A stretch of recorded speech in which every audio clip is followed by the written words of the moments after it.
Hello and welcome to part 2 of my introduction to graph theory. And in this video, I will cover walks, paths, trails, cycles, and circuits. So first off, let's define what a walk is. A walk is a sequence of vertices, say, start with V0, V1, all the way up until some arbitrary integer n for Vn such that Vi and Vi plus 1 is an edge for every I uh, from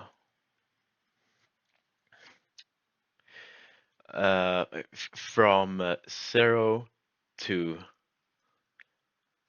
n minus 1. So let me just draw an example. Suppose that this is our starting point, V0. It moves to V1 over here, and then finally finishes at V2.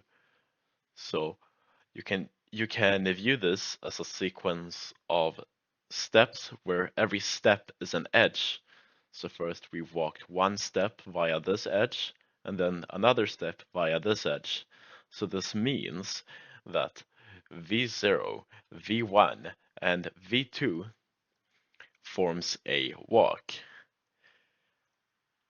And by the way, a walk doesn't necessarily have to cover the entire graph. So just saying the walk V0, V1, which would just be one step. This is also a walk, despite it not covering all of the graph. And let me clarify one more thing. We're also permitted to let me draw a separate graph just to make it easier. We're also permitted to use the same vertex multiple times. Say this is V0, we take one step and land on V1, and then we can step back again, and then we'll see that V0 is equal to V2 because it is both the starting point and the second the second step. So V0, V1, V2 will also be a walk. I'm not saying that walks necessarily have to repeat vertices, but I'm just saying that it is allowed. Now, on to paths. Well, path is a walk with no repeated vertices. So, for example, this graph that I drew over here will not be a path, or rather, this walk will not be a path since V0 and V2 are the same vertex, but we're not permitted to repeat vertices in a path. And a trail is a walk with no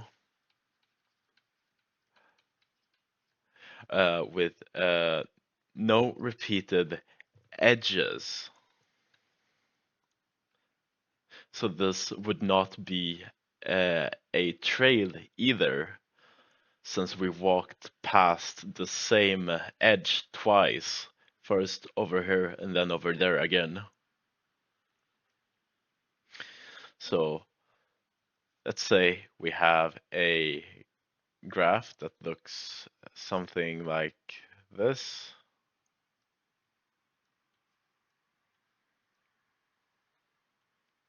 Suppose this is our starting point, V0.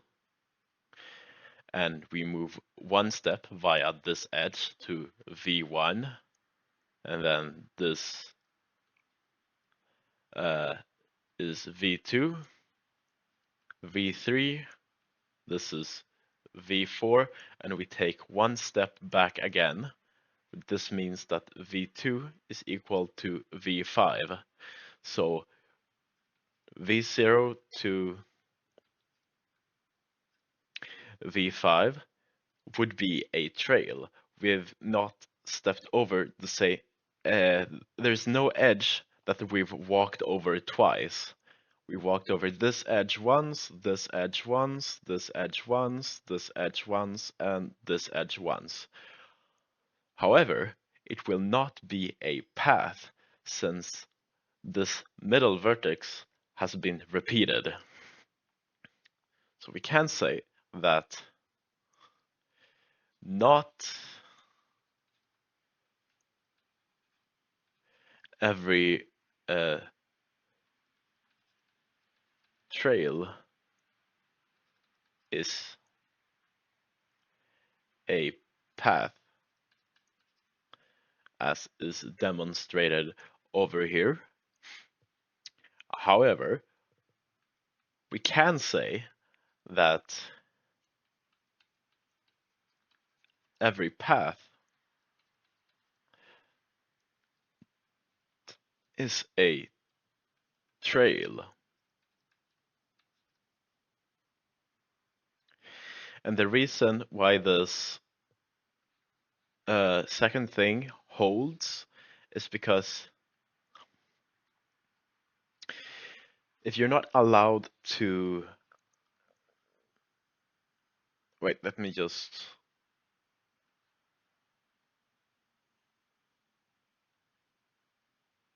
readjust my screen a bit. Yeah, okay, suppose we have an edge here,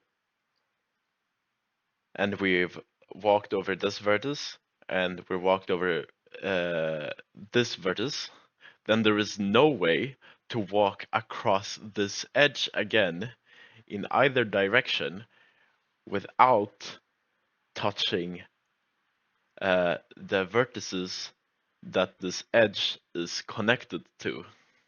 So that's why every path must be a trail.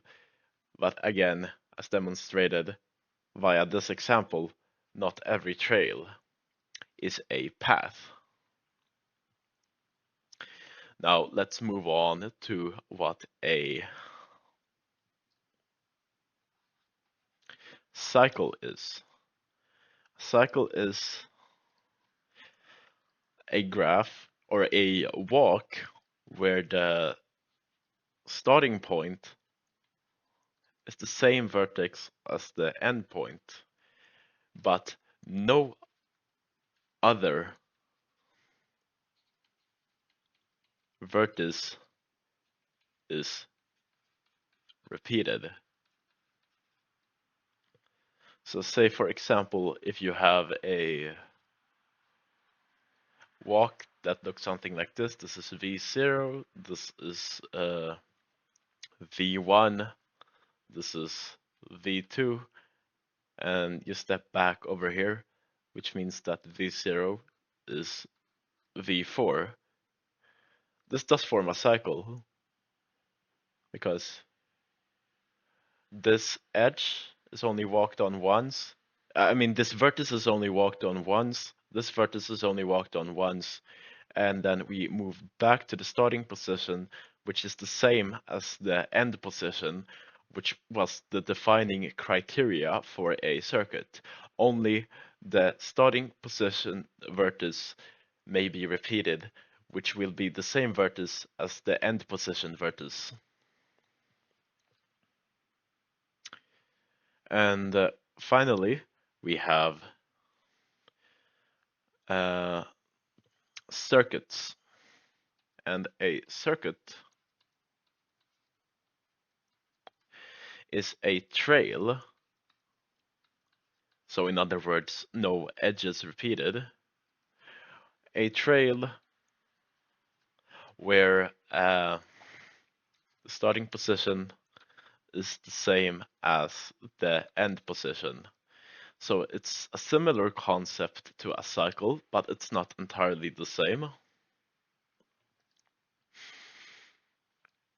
The graph we drew last time would also be a circuit because no edges are repeated in it. It just loops around.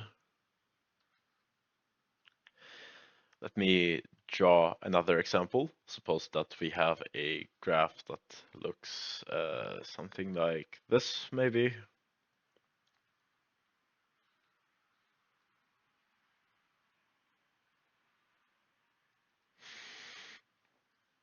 Say this is V0, this is V1, this is V2, this is V3, this is V4, V2 is equal to V5, and V0 is equal to V6. So this will be a circuit, since we've only walked across this edge once, this edge once, this edge once, this edge once, this edge once, and this edge once, and we're back to the starting position. However, it will not be a cycle, because again, it has a vertex that has been repeated. So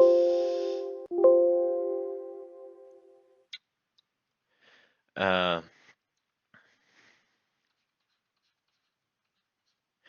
not every not every circuit is a cycle. However,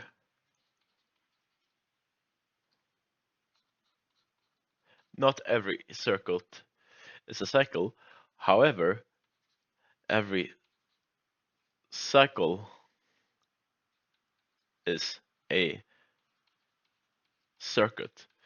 And that's similar to the reasons we had last time, because if no vertices are repeated, then no edges can be repeated.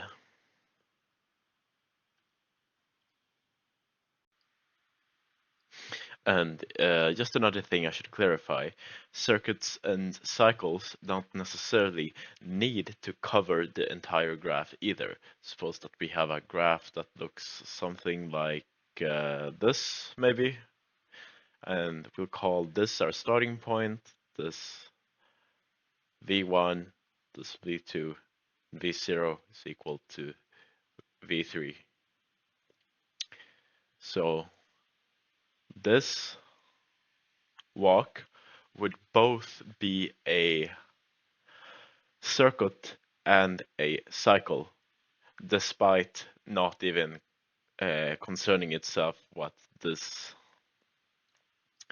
vertex over here is doing, since it fulfills all the defining criteria for what a circuit or a cycle should be.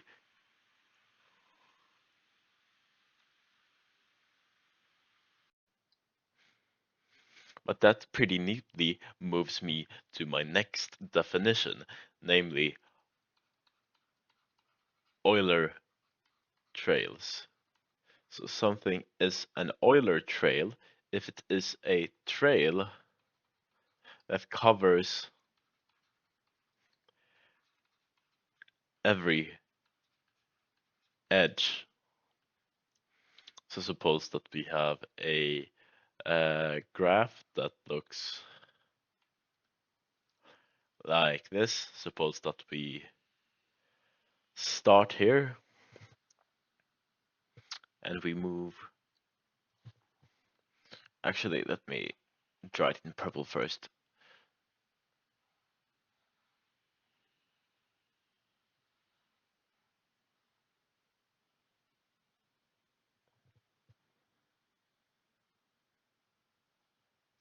Yeah, so suppose this is our starting point. We move across this edge once, this edge once, this edge once, this edge once, this edge once, this edge once, this edge once, and this edge once.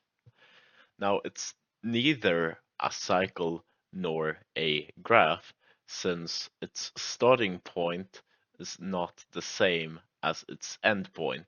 These two vertices, these are two different vertices.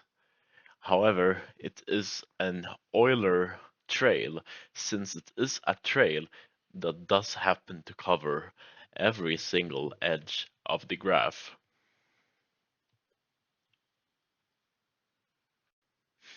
And for my final definition of this video, something is an Euler circuit if it is a circuit that also happens to cover every single edge of the graph. So say something, let's just draw a square because that's easy. And we move from here to here to here to here. This would be a Euler circuit. It has moved across every single edge of the graph, and the starting point is the same as the end point. But something that would not be an Euler circuit, but still be a circuit, would be, say we have something that looks like this, and we just move around the edges on the sides, and the starting point is the same as the end point, but we ignore this vertex in the middle. This means that this is a circuit, but it is not an Euler circuit. And I'll finish this video by a theorem which says that a graph has an Euler circuit if and only if every vertex in the graph has an even valence. And I will not give you a very formal proof, but I'll just make a drawing that can give you some intuition about this. So suppose that this is the starting point of the graph. So if the starting point has an edge exiting it, then the graph can look, we don't know how it looks like, it can look like whatever, but if it has an exiting edge, then it must also have an entering edge. And suppose another edge exits the graph, exits this point again, then some other edge must also enter it, since the starting point is supposed to be the end point. And we can just apply this concept ad infinitum and see that an exiting edge must always correspond to an entering edge, hence it will be an even amount of edges this starting point is connected to. And we can use a very similar concept for any other vertex that is not the starting point. Suppose we have some vertex here that is not a starting point, but some edge enters it. Then some other edge must also exit it. And either this is how the graph finishes, or the graph continues and it gets another entering point, but it can't finish here since this was not the starting point, which was supposed to be the end point. So if it enters one more time, then it also must exit one more time. Hence, every other vertex will also get an even amount of edges. For every entering edge it gets, it must also have another exiting edge.